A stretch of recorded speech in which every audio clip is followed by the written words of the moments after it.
Bom dia, queridos alunos do nono ano. Hoje nós teremos todas as nossas aulas semanais na sexta-feira, tá? Vamos fazer nossas 3 aulinhas de história e aí, por último, nossa aula de sociologia, tá? Tudo bem aí com vocês? Estão bem nesse período de isolamento? Como é que vocês estão? Sim, Sim, bem, tudo bem? Então tá bom, eu fico vendo aqui as janelinhas do meu quarto, então toda hora eu desvio o olhar, tá?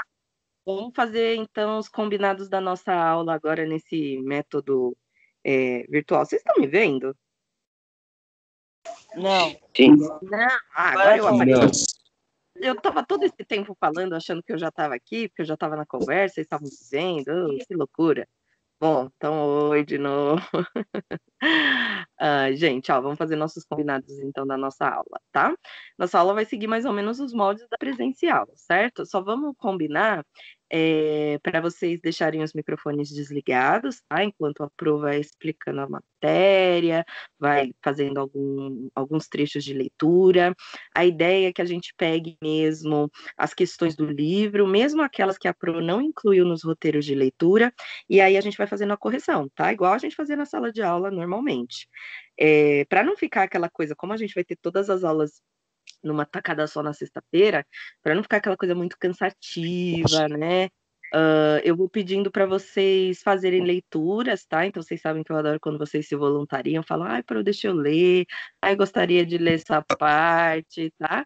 Mas se não tiver voluntário, eu vou escolher quem tiver aqui online para contribuir, se quiser dar a resposta das questões, se quiser falar um pouquinho sobre o conteúdo da aula, e vocês têm liberdade, tá? Só levantar a mãozinha aí e falar, ó, Pro, eu quero falar, tá? Nada de ficar silenciando o coleguinha ou expulsando o coleguinha da chamada, tá? Que eu sei que já rolou umas coisas aí parecidas em outras turmas, então, quem entrou, deixa o pessoal aí, e aí quem precisar de uma ajuda e não quiser falar, manda uma mensagem no chat aqui do Skype, que aí eu dou uma olhada e respondo, tá? Então vamos começar com história. Estamos lá no capítulo 5. Tá todo mundo com o livro aí na mão? Aí vocês podem responder, Sim. tá? Que página, professora? Sim. Vamos começar pelo comecinho lá, acho que é página 166, se eu não me engano, é isso mesmo. Página 166 do capítulo 5, O Mundo em Conflito, tá? Vamos lá? Eu vou começar fazendo a leitura, tá? Que é a leitura do panorama geral. Na verdade, assim, nesse bimestre, a gente tem 2 grandes temas de novo para estudar. Então, no capítulo 5, a gente vai falar do contexto da Guerra Fria, tá? Então, é um contexto mais geral, de história geral. E no capítulo 6, a gente tem especificamente história do Brasil, que é ditadura e processo de redemocratização, tá? Então, é um longo período da história do Brasil, mas que a gente vai conseguir contemplar aí através de algumas estratégias da Pro, e acho que parcialmente o capítulo 6 vai virar a pesquisa bimestral, tá? Provavelmente semana que vem vocês já vão receber a atividade contínua, aí a Pro explica também nas aulas ao vivo as temáticas da atividade contínua, tá? E vocês, se tiverem dúvida, podem perguntar ao vivo, escrevam para mim no chat do Schools, mandem recado pelo binóculo, tá bom? Como vocês preferirem, certo? Então vamos lá na página 166, refletir sobre o mundo em conflito, tá? Então, o final da Segunda Guerra Mundial provocou uma série de transformações pelo mundo e inaugurou uma nova ordem mundial bipolarizada, na qual Estados Unidos e União Soviética disputaram a supremacia sobre o mundo por meio de um conflito indireto baseado em políticas de alianças, ameaças constantes e uso da propaganda. Em decorrência disso, a segunda metade do século XX na segunda metade do século XX, eclodiram conflitos por todo o mundo, opondo principalmente comunistas de um lado e capitalistas do outro. E aí o livro trouxe uma ilustração assim bem icônica desse período da Guerra Fria, tá? Nessa primeira página.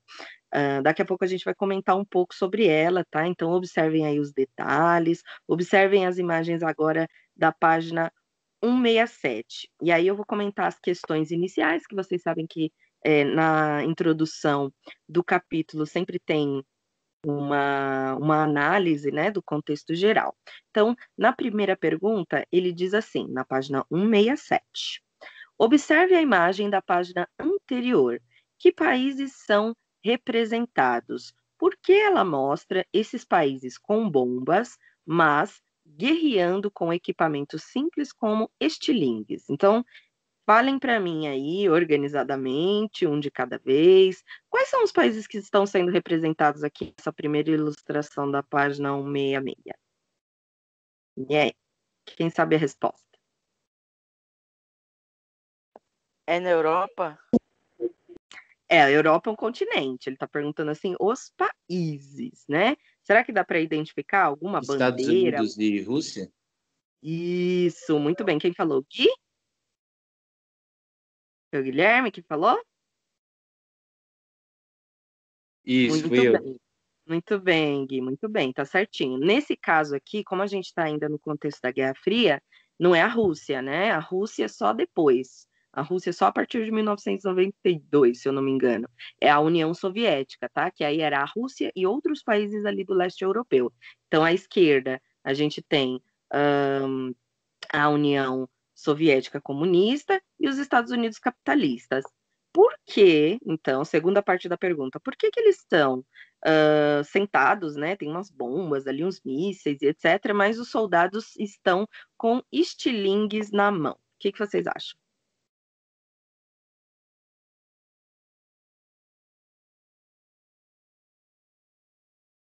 E aí, alguma ideia? Acho que eles gastavam muito dinheiro com bombas e Uhum. acabavam sobrando apenas outros poucos equipamentos. Hum, mais ou menos, Gui. Ó, a gente pode pensar assim: esse período da Guerra Fria, fazendo a leitura dos textos, né? Eu não vou fazer a leitura na íntegra, então vocês têm que fazer, tá? A gente percebe que esse período foi marcado por uma corrida armamentista, ou seja, os países eles estavam acumulando e produzindo um número muito grande, uma quantidade muito grande de armas, né? Principalmente de armas nucleares, depois da Segunda Guerra Mundial, onde foi usada a primeira bomba nuclear. Mas esse conflito, esse grande período da Guerra Fria, embora tenha produzido, né, armas bélicas para esses dois blocos bipolarizados, não houveram conflitos diretos, tá? Então vamos fazer uma pequena revisão para a gente entender. Na Primeira Guerra Mundial, quando a gente estava lá no primeiro bimestre, ainda nas nossas aulas presenciais, a gente falou sobre as guerras de trincheira, né? Que foi uma coisa nova nos conflitos. Houveram dois períodos dentro da Primeira Guerra Mundial, mas o mais característico era aquela estratégia de guerra onde os soldados ficavam lá nas trincheiras. Na Segunda Guerra Mundial, a gente teve uma guerra ultra tecnológica, então muitas armas, equipamentos, tanques de guerra foram produzidos e criados nessa época, né? Bombas, aviões que lançavam bombas, bombardeavam cidades inteiras e tal, foram usadas, né? Entre outros detalhes que acho que eu já comentei nas aulas lá que eu enviei depois para vocês do segundo bimestre. Quando a Segunda Guerra Mundial, os países vão se dividir em dois blocos, e eles têm esse poder bélico, né? Esse poder bélico muito grande, mas não houve conflito real. Então, essa charge, ela mostra a grande quantidade de poderio bélico, né? Ou seja, armas de grande destruição, mas em que não houve um conflito, essas armas acabaram, ainda bem, porque senão o mundo ia acabar com tanta bomba nuclear, né? Não foram usadas, não foram usadas. Então, não houve um conflito direto, não houve combate, não houve bombardeio, nem dos Estados Unidos na Rússia, nem da Rússia nos Estados Unidos, tá? Ela foi mais uma guerra ideológica, tá? Vamos pensar então agora, vamos analisar a segunda imagem. A questão 2 diz o seguinte: explique como os eventos retratados na charge, lá em cima, lá em cima não, na página 166, e nas fotografias se relacionam. Então, o que a gente pode pensar? Na primeira imagem aqui da página 167, a gente tem o teste nuclear dos Estados Unidos, que foi realizado no Atom de Bikini, na Micronésia, em 1400 não, tô doida, 1946. E na segunda imagem, a cachorrinha Laika, que foi o primeiro ser vivo a orbitar o planeta Terra. Ela foi lançada ao espaço pelos soviéticos em 3 de novembro de 1957, a bordo do satélite Sputnik 2, em um teste para avaliar a capacidade de sobrevivência de organismos complexos fora da atmosfera terrestre. Então, como que a gente pode relacionar esses acontecimentos, né, teste nuclear, início aí da pesquisa e das tentativas de viagens ao espaço, tá? Com a primeira imagem ali da guerra. Essa questão eu mesma vou responder, tá? Então, a gente pode pensar o seguinte: todas essas imagens, elas retratam algum episódio ou alguma característica da Guerra Fria. Então, esse é o contexto da Guerra Fria. A charge mostra que as duas potências, como eu já expliquei, embora possuíssem um arsenal bélico, muitas armas, muitos mísseis nucleares, extremamente potentes, combateram de forma indireta, ou seja, mais ideologicamente, né, mais através das ideias e do clima de tensão, do que efetivamente em combate. A segunda fotografia mostra um teste nuclear realizado pelos Estados Unidos no início da Guerra Fria, porque começou assim que terminou, a Segunda Guerra Mundial terminou em 45, a Guerra Fria, o período da Guerra Fria começou em 46, remetendo à corrida armamentista impulsionada pela Segunda Guerra Mundial e que as duas potências mantiveram na Guerra Fria, durante a Guerra Fria. Já a última imagem é uma referência à disputa espacial, que também está atrelada à disputa tecnológica travada entre Estados Unidos e União Soviética, né? Até hoje, os Estados Unidos falam que eles ganharam essa corrida, essa disputa tecnológica, essa disputa espacial, né? Mas depois a gente vai comentando isso, não vou falar muito, né? O homem, eles mandaram uma missão à Lua em 69, 1969. Então, esses momentos, esses três recortes, eles representam muito bem, eles caracterizam muito bem esse período da Guerra Fria, tá? Então, a gente tem muita pesquisa tecnológica para as áreas da guerra, mas também pelo domínio tecnológico, tá? Então, havia muita pesquisa, muitos projetos sendo desenvolvidos. Por enquanto, tudo bem? Entendido? Entenderam esse Sim, contexto Sim. inicial? Beleza. Lá na página 168, nós temos um mapa mundi que mostra o mundo na segunda metade do século XX, tá? Em verde mais escuro, nós podemos observar os países que eram capitalistas, tá? E o Brasil está aqui incluído. Na verdade, quase que toda a América Latina está aqui, todo o continente americano está representado nos países capitalistas. O pontinho verde, que está lá marcando os Estados Unidos, é o país líder do bloco capitalista, né? Então, se a gente fosse pensar desde o começo do ano que a gente tem estudado sobre como os Estados Unidos se tornou uma potência desde o começo do século XX, finalzinho do século XIX, a gente percebe que não foi de repente que os Estados Unidos virou uma influência, tá? Uma influência para os países capitalistas, e esse período da Guerra Fria foi determinante. Na verdade, existem historiadores que falam que a gente ainda está vivendo alguns períodos, ou querendo reviver, algumas dessas ideias que predominaram durante esse período da Guerra Fria. Essa divisão entre países socialistas, comunistas e os capitalistas, tá? Em amarelo, como a gente percebe, alguns países da África e quase que toda a Ásia, né, a União Soviética, que é um país gigantesco, e nesse período ainda englobava os países que agora a gente identifica como países do leste europeu, tá? E a União Soviética, ela é o país líder desse bloco socialista, tá? Bom, na página seguinte, nós temos as formas com que como que esses países, esses blocos principais, aí, esses países líderes, arquitetaram para impor suas ideologias sobre os países que eram os dominados, né? No caso, os Estados Unidos sobre o Brasil, outros países da América Latina, a União Soviética ali em alguns países da África, bem poucos, né?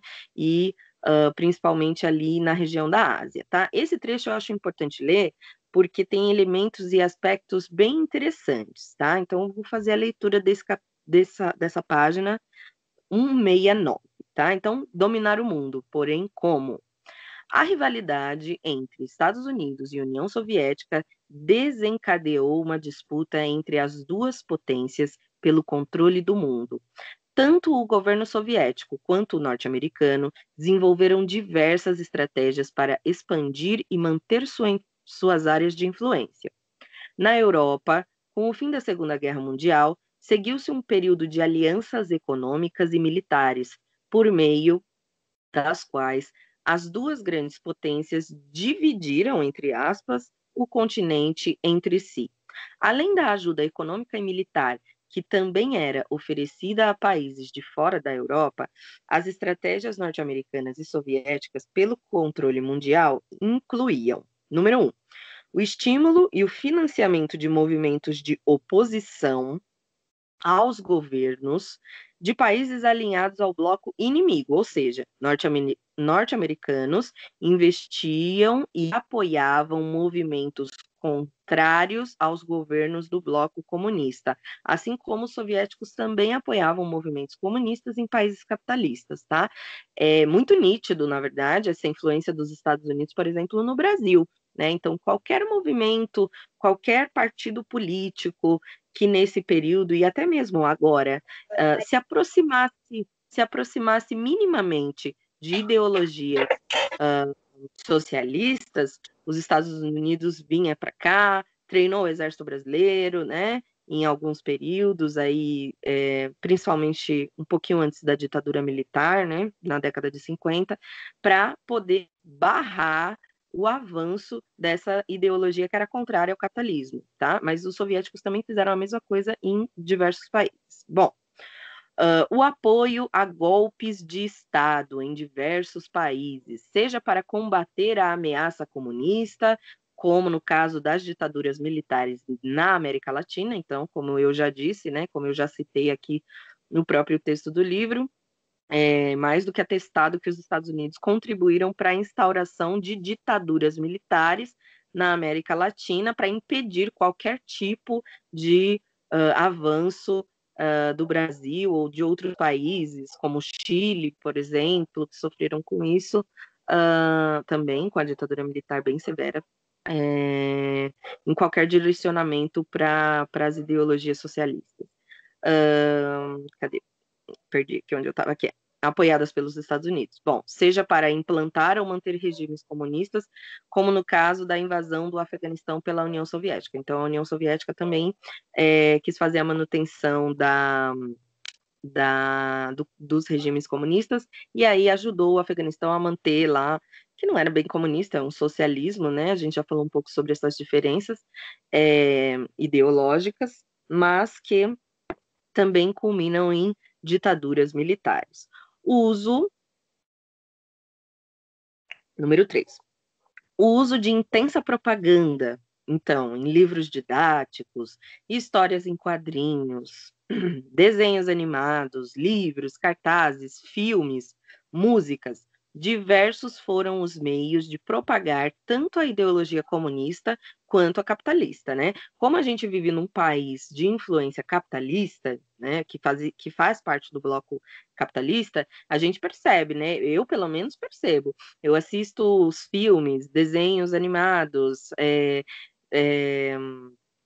filmes de super-heróis, e a gente sempre percebe que o russo é um inimigo, né? O russo é o malvadão da história, e os Estados Unidos são sempre os heróis bonzinhos, que salvam o mundo no final da história. Essa é uma maneira ideológica, né? Uma maneira de fazer propaganda sobre sobre seu próprio país, tá? Número 4. Perseguição interna aos opositores. Aqueles que discordavam do governo eram considerados inimigos do Estado, em seus países, e a delação era incentivada entre a população, ou seja, um entregava o outro. Né? Aconteceu isso muito aqui durante o nosso período da ditadura militar, mas eu vou deixar para comentar mais para frente, tá? E serviços de espionagem. Então, sim, um país espionava o outro porque quem tinha o segredo tecnológico do outro, quem ia saber, é como um jogo mesmo, né? Toda vez que eu cito esse conflito, eu cito aquele jogo de tabuleiro, War. Vocês já jogaram? Vocês conhecem? Não. Não Nunca joguei, conhece? mas eu conheço. Alguém conhece, mas nunca jogou. Se a gente tivesse em sala de aula, talvez eu possa propor, vou ver se eu acho uma versão dele para a gente fazer numa aula à distância. A gente pode jogar assim, lá para o final do bimestre, quando todo mundo tiver enviado as atividades para mim, aí a gente joga o... Aplicativo. Oi? Vê se tem online, tudo aí a gente joga. Então, procurar, pode deixar, eu vou procurar. O que é o jogo do War, né? A gente tem o tabuleiro, que é um mapa mundi. Na minha época era em tabuleiro, tá? Era um jogo de tabuleiro. Ainda tem. Ainda tem, né? Eu sei. Tem uns lindos agora que eu morro de vontade de comprar que são temáticos, né? Mas, por exemplo, o tradicional você tem o mapa mundi e aí você tem os peões lá que são o seu exército. Você pega a cartinha e cada cartinha você tem uma missão. Então, às vezes, a sua missão é destruir o exército vermelho, por exemplo, ou destruir o exército branco, ou dominar o continente europeu e asiático. E aí você vai jogando conforme as estratégias do jogo e etc. Tá? Eu não lembro, que faz muito tempo. Eu lembro assim, mais ou menos por cima. Faz muito tempo que eu joguei esse jogo. Eu era jovem ainda. Mas ele representa bem esse período, tá? Então, de conflito, né? E de tentativas de dominar territórios ou de encontrar o segredo de determinado inimigo. É um jogo muito interessante, tá? E ele representa bem esse momento da Guerra Fria, serviços de espionagem, né? Controle de determinados territórios, é muito interessante. Nessa página também a gente tem 2 exemplos de charges e propagandas, né? Então, a primeira mostra a visão anticapitalista, é uma charge soviética da década de 50, de 1950, que traz o aviso: cuidado, espiões americanos estão escutando. A tensão política entre as duas superpotências da época da Guerra Fria fazia parte do cotidiano das pessoas, né? Então, como se as pessoas estivessem conversando e tivesse sempre um espião ali americano ouvindo, ou então a propaganda antissoviética dos Estados Unidos, né? Em 1956, a lealdade americana é mais forte do que a traição comunista, enfatizando o nacionalismo contra o lado sombrio dos soviéticos. E aí vocês podem pensar em diversos exemplos que mostram aí os soviéticos sempre como os inimigos, os espiões, os malvados, entre outros, tá? A gente tem uma linha do tempo muito interessante, eu acho que eu até coloquei naquela última videoaula que eu fiz para vocês, que fala sobre as alianças econômicas e militares da Europa no pós-guerra, tá? Que eu acho interessante, então faz uma revisão aí das teorias que estavam norteando os planos, as alianças econômicas e militares. Então, lá em 1947, com a doutrina Truman, criada pelo então presidente norte-americano Truman, que consistia na política de ajuda aos países livres, o que queria dizer somente os países capitalistas, para impedir e conter a ameaça de regimes totalitários, ou seja, soviéticos. Consistia, portanto, em uma política de contenção do avanço comunista. Em 1948, tem o Plano Marshall, que é o desdobramento dessa doutrina Truman. O Plano Marshall foi o programa de ajuda econômica aos países da Europa Ocidental, ajudando na sua reconstrução e, ao mesmo tempo, alinhando-os com os norte-americanos. Então, aqueles países que sofreram com os bombardeios, com cidades devastadas durante os conflitos da Segunda Guerra Mundial, recebiam ajuda econômica, mas também eram colocados dentro de um ideário econômico e ideológico capitalista, tá? Em 1949, nós temos a OTAN, a criação da OTAN, que é a aliança militar entre os países da Europa Ocidental e os Estados Unidos, que previa ajuda em caso de ataques externos, ou seja, caso os soviéticos ou socialistas atacassem os países da Europa Ocidental, muito porque eles estavam ali fazendo fronteira, né, com a União Soviética. Os Estados Unidos ia ajudar, a OTAN ia entrar. E também a Comecon, que foi uma resposta à que foi uma resposta à criação da OTAN, né? Então a União Soviética liderou a criação desse organismo de ajuda mútua entre os países europeus sob sua influência, isso é, do leste europeu, que foi como eu disse. Em 1955, houve houve a assinatura do Pacto de Varsóvia, que foi uma aliança militar entre a União Soviética e os países do leste da Europa, sob sua influência, assim como a OTAN previa ajuda aos países membros que fossem atacados. Então, caso os Estados Unidos ou algum país europeu ou ocidental atacasse os países do leste europeu, a União Soviética iria entrar com a força bélica também para defender esses países, tá?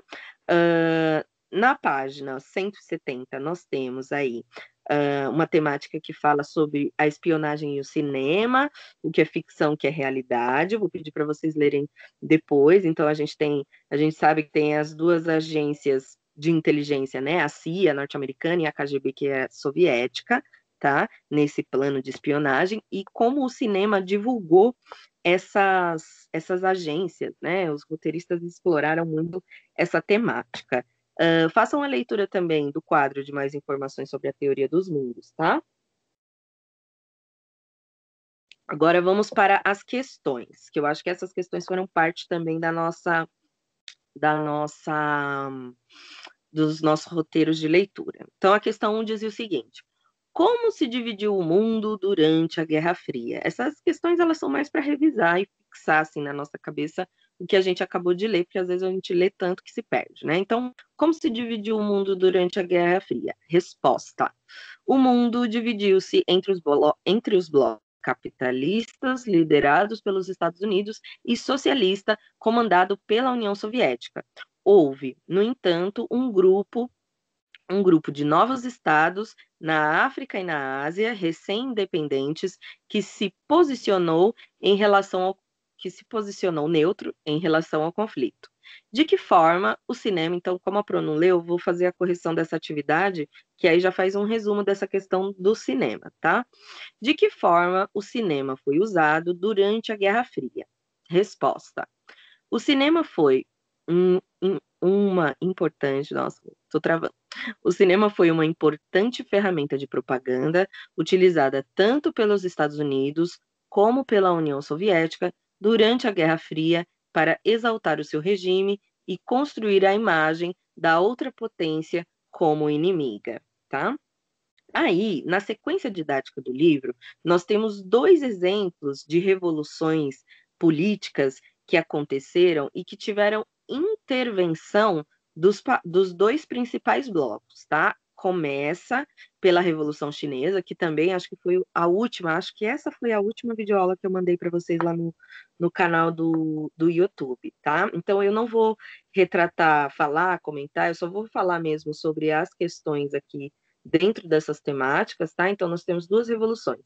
A Revolução Chinesa, que vai falar sobre a ascensão do comunismo na China, tá? Então, vai trazer um histórico aí da China, dos conflitos com o Japão, das tentativas de invasão pelos países europeus, como a Inglaterra, das tentativas de aproximação dos Estados Unidos com a China, até a República Popular da China ser formada, e aí lá na página tem o contexto da Guerra Civil, na página 172, que é interessante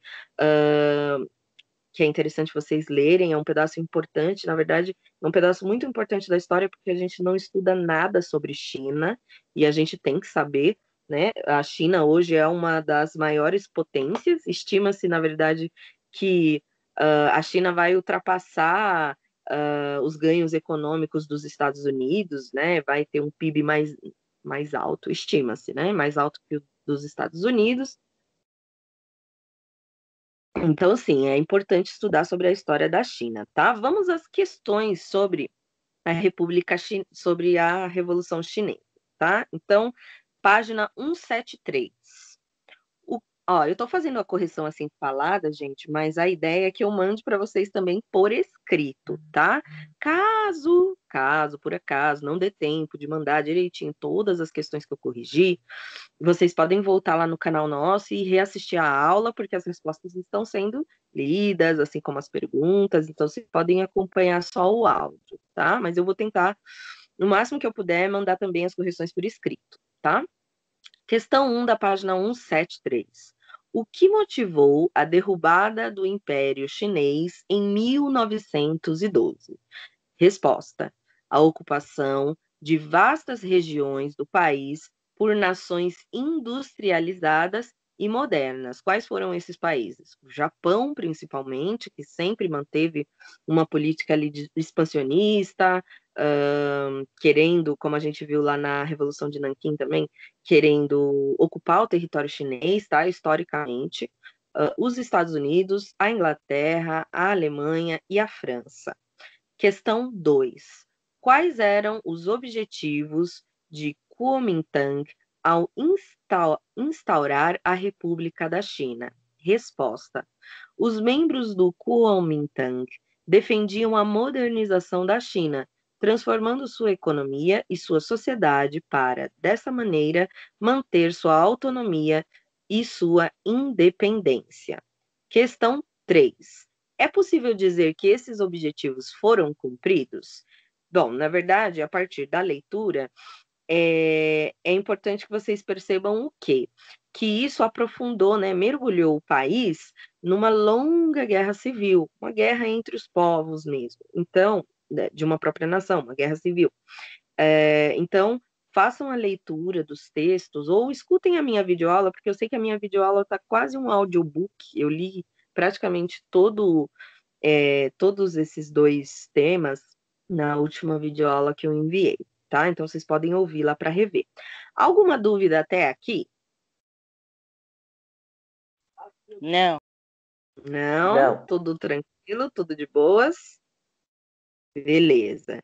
Então, o outro exemplo que nós temos na sequência aqui, aí aqui a gente tem o tema, a finalização, o encerramento aí da temática sobre a China, tá?